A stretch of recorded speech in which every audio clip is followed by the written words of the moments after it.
So we're going to talk about prime factorizations, okay? Prime factorization, this is a new section on chapter 9. We did the exponents, now we're going to learn how to break down the number, okay? So the first thing that I want you all to learn about is prime numbers. Do you know what a prime number is? What's a prime number?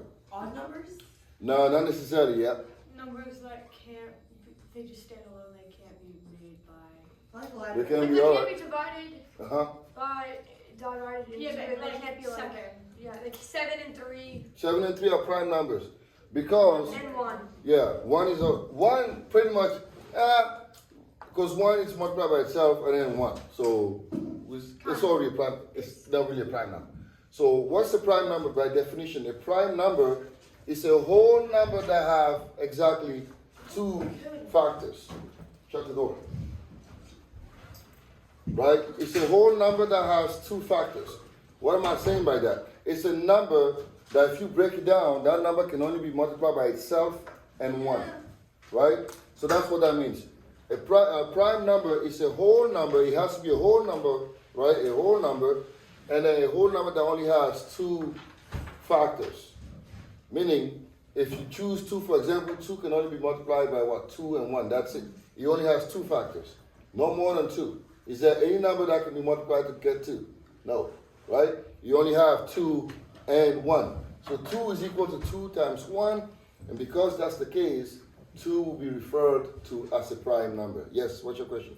So we can't do this with fractions or any other. It's not fraction. This is why it has to be a whole number. Yes, you're right. A whole number, it has to be called a whole number. If it's not a whole number, you don't have to even waste your time. It's not a prime number, right? Another example of a prime number is 5. Because 5, it can only multiply by what? 5 and 1, right? And then 13. 13 and 1. So prime numbers are pretty much numbers that only have 2 factors. Do you know what a factor is, right? Yeah? Testing. Thank you. That's crazy. Yeah. So it's a prime number is a number that can only have 2 factors, meaning it can only multiply by itself and 1. Give me an example of a prime number. Everybody give me one. Not the ones like you on the board. Excuse me? 6. 5. 7. I already have 5 on the board. Something else. 6 is not a prime number. 19. I'll get to that. We'll get to that. Yeah. Give me an example. 13. 19. Why is it a prime number? Because it can only be multiplied by itself and 1. Right? It can't have any other factors in between that. Hey, pay attention. That's what you need to be doing. Right? So, give me an example, Dexter. Prime number.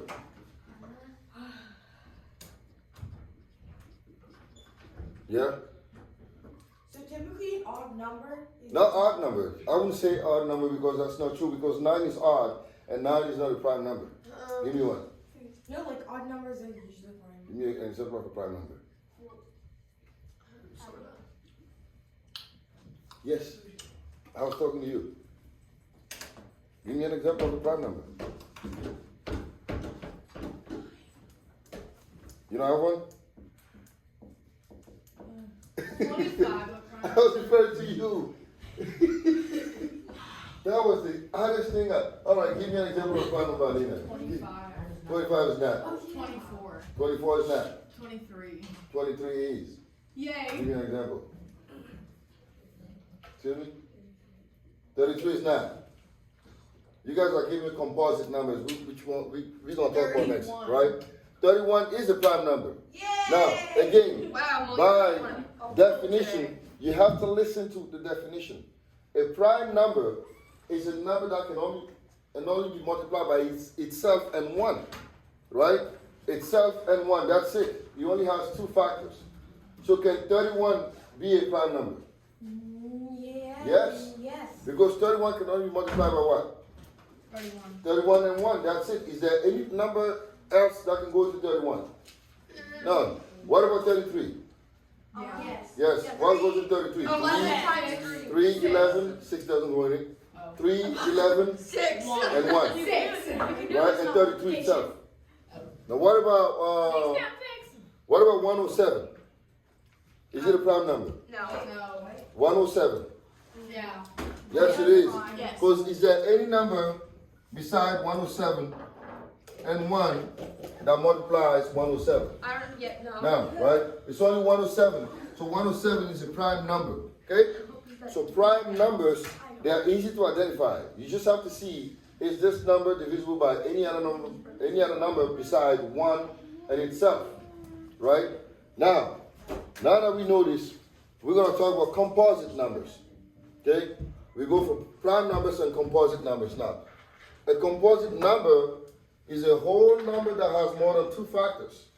Pretty much is the opposite of a prime number, right? For example, 6 is a composite number because 6 has what? 2 as a factor. What else?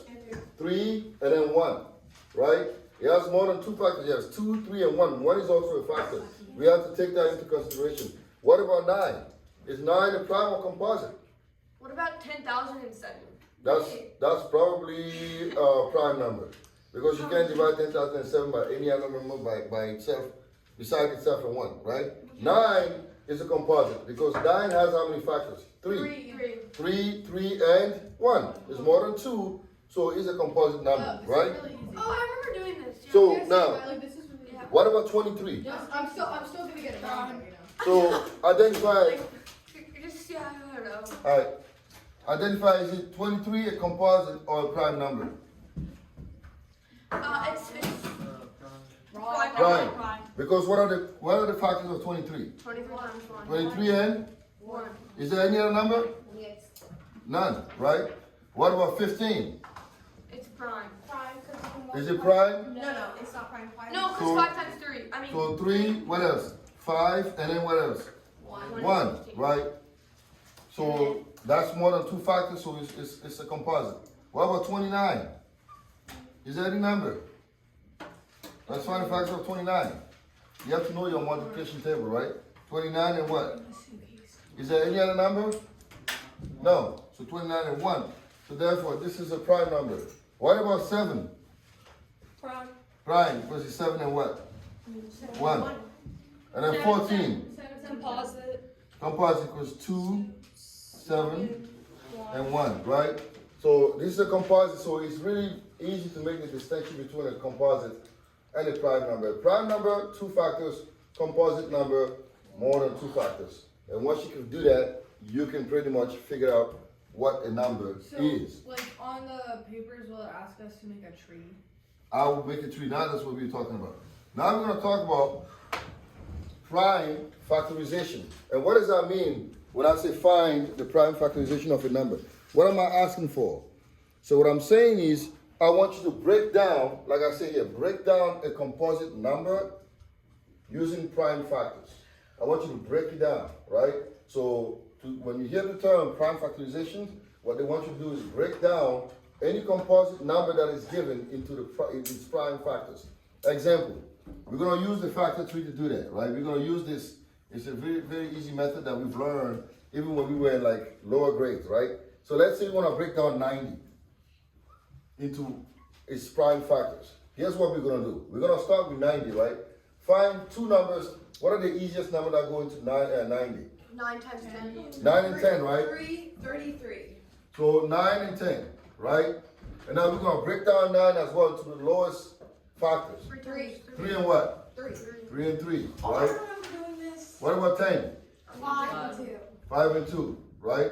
Is there any number that goes into these? No. So therefore, the prime factorization of 90 will be what? 3 times what?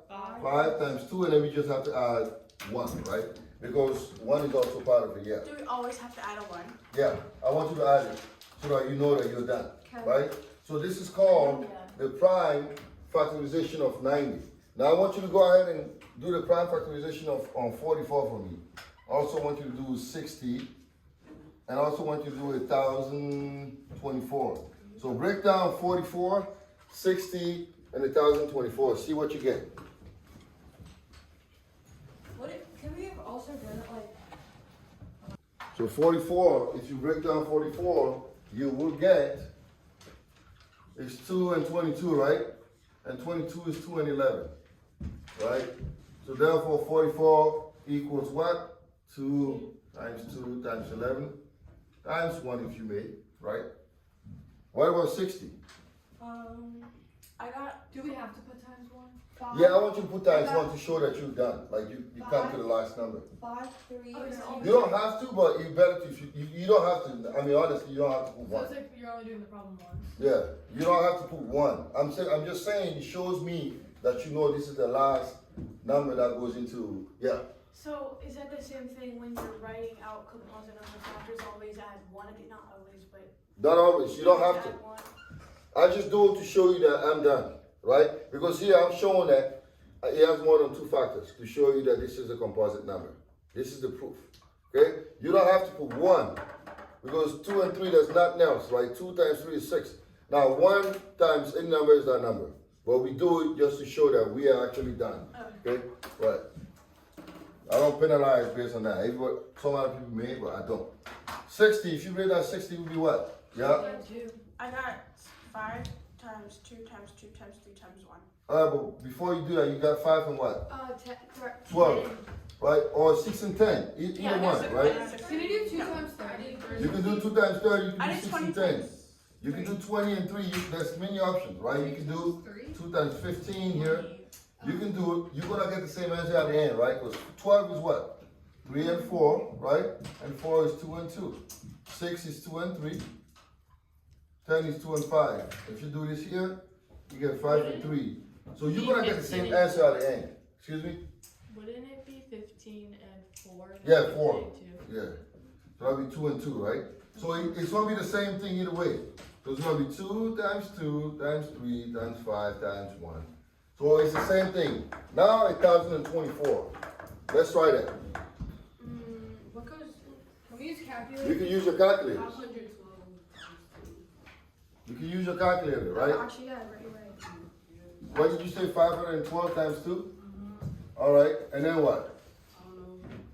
Let's break down 512. We know that the answer is 2, so it's obviously divisible by what? 2. 2. So what would I give you? 256, right? What? 2 and 256. And now we know 256 is also divisible by what? 2. 2, right? And that gives you what? 128. 128. 128 is also divisible by 2. 2. You get 64, right? And we got 64 is divisible by 2. You get 32. 2, we get 16. 2, we get 8. 2, we get 4. 2 and 2, right?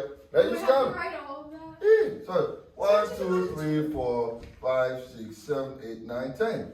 So it's gonna be what? 10. 10 to Wait, could it be 2 to the power of 10? it can be 2 to the power of 10 times 1, right? You can do that 2 to the power of 10 because we've already worked with exponent. So you don't have to write 2 times 2 times just 2 to the power of 10 times 1 because we've already worked with Why is exponent. there 10 twos?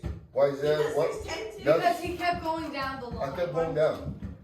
It's not because it's just 1, 2, 3, No, I only 4, count 5, nine. 6, 7, 8, 9, Girl, 10. bro. Oh, yeah, 3, 4, 5. Right? So 10 twos. Alright? Actually, I found 11. 1, 2, 3, 4. I know, I just got 64. Alright. I got 11. So the next thing we're gonna learn how to do is we're gonna learn how to factor monomials. Okay, that's another term that we're gonna learn today. What did you say? It's called a monomial. Can you write out of space?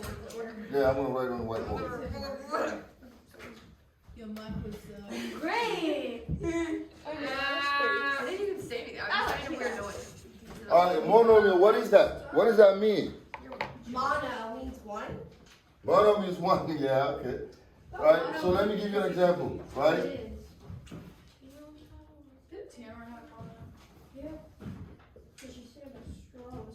Oh my gosh. So she said she shared peanuts with a little boy in like 7th grade. So a monomial by definition, right? The definition is, hey, quiet. A monomial by definition is a number, a variable, or a product of a number and a variable. Example, right? If I have this here, each one of those can be qualified as a monomial, right?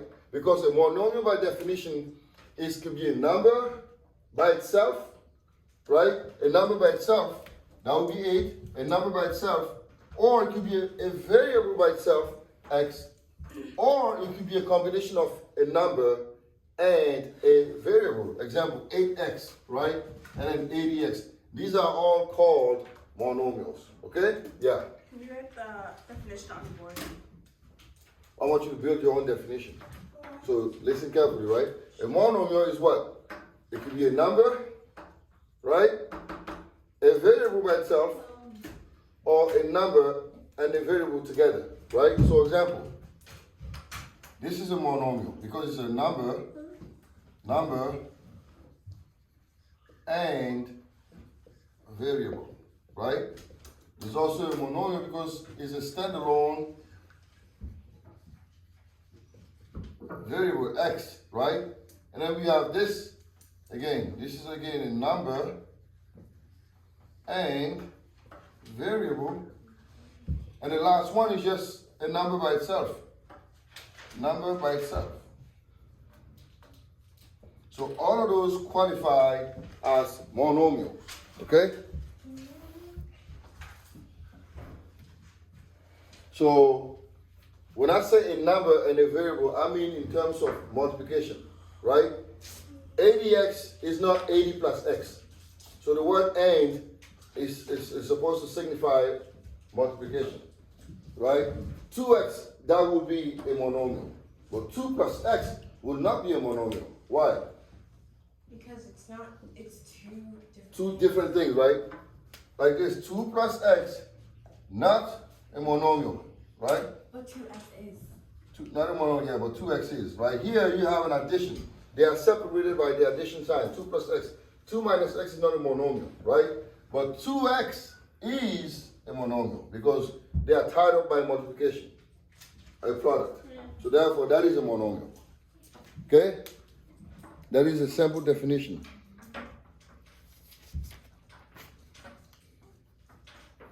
So now we're gonna learn something real quick, right? We're gonna learn how to factor monomials. How do we factor monomials? Okay, it's the same thing that we did here. Prime factorization and factoring monomials is pretty much saying the same thing. How do you break it down? So factoring monomials. So how do you factor a monomial? How do we factor that? So if I give you 80x, right? And I want you to factor it. So how would you do that? Let's take an example here. I have 80x and I want you to factor it, right? Non-factoring? I want you to factor. When you hear the word factoring, a monomial, what they're asking you to do is do this, the prime factorization. You want to break it down and expand it, right? You want to expand it. So we're gonna take them one at a time. We're gonna break down 80, right? Is it gonna be just like that? But we're gonna add X to everything. Exactly, right? Let's break down 80. 80 will be what? 40 and 2. 40 and 2 if you want, right? And then 40 is 2 and 20, right? And then 20 is 10 and 2.